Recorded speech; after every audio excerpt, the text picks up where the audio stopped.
মানে অ্যাডভাইজার একটু অন্য বিষয়, যে সেটা হচ্ছে মালয়েশিয়া থেকে বেশ কয়েকজন জঙ্গিকে ধরা হয়েছে এবং ফেরত দেওয়া। আপনাদের বিভিন্ন পক্ষ থেকে কিংবা সংস্থা থেকে দাবি করা হয়েছে বাংলাদেশে কোনো জঙ্গি নেই, আসলে কি বিষয়টা? এরা কোনো জঙ্গি নাই। আপনি ওইটার ব্যাপারে একটা কিন্তু প্রেস রিলিজও দিয়ে দিচ্ছে মনে হয় পররাষ্ট্র মন্ত্রণালয়। আপনারা গতকালকে হয়তো প্রেস রিলিজটা দেখছেন।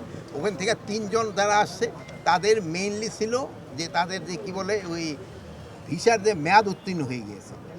এই 3 জনের ভিসার মেয়াদ উত্তীর্ণ হয়ে গেছে। কিন্তু তাদের যে পুলিশের যে চিফ, তিনি তো ব্রিফিংয়ে বলেছেন তিনি পুলিশের ওদের পুলিশের চিফ যেটা বলছে ওই 5 জনই আসা হয় নাই, লেভেলে যোগাযোগের চেষ্টা করা হইতেছে, আমরা ইনভেস্টিগেশন করে দেখি। না, তাদের যে আইএস এর যে স্টেটের সাথে যোগাযোগের যে বিষয়, কিন্তু এই জঙ্গি সম্পৃক্ততা, আপনারা কি বাংলাদেশে কোনো জঙ্গি খুঁজে পাচ্ছেন? না, বাংলাদেশে এদের কোনো সম্পৃক্ততা নাই।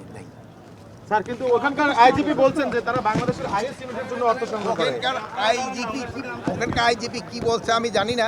তো ওখানকে থেকে আমরা যেই মেসেজটা পেয়েছি অফিসিয়ালি লেভেলে, আমরা কোনো সরকারি লেভেলে মেসেজ পাই নাই। আমরা এইভাবে বিভিন্ন মাধ্যমে আমরা যে মেসেজটা পেয়েছি ওইটার একটা কিন্তু প্রেস সিরিজ আমাদের পররাষ্ট্র মন্ত্রণালয় থেকে আপনাদের দেওয়া হয়েছে। স্যার, তাহলে এটিউতে কেন দেওয়া হলো, ইমিগ্রেশন পুলিশে কেন দেওয়া হলো?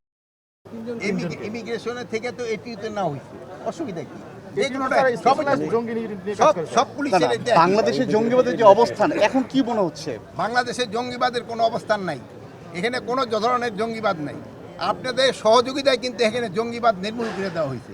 এটা ক্ষেত্রে আপনাদের ক্রেডিট সবচেয়ে বেশি। আপনারা সবাই মানে কোনো ধরনের, আপনারা এই যে গত 10 মাসে কোনো একটা ইনফরমেশন দিতে পারছেন জঙ্গিবাদের? যেহেতু নাই, আগে ছিল আপনারা দিচ্ছেন, এখন নাই আপনারা দেন না। মাননীয় অ্যাডভাইজার, এই যে বিভিন্ন দেশ থেকে যে কথাগুলো আসতেছে, এটা কি আপনি মনে করেন যে বাংলাদেশের উপর কোনো তকমা লাগানোর কিংবা কোনো ধরনের করার জন্য থ্রেট, কিংবা এখন বিভিন্ন দেশের থেকে হয়, এটা হয়তো পররাষ্ট্র মন্ত্রণালয় আপনাদের ভালো বলতে পারে। স্যার, একটা বিষয় স্যার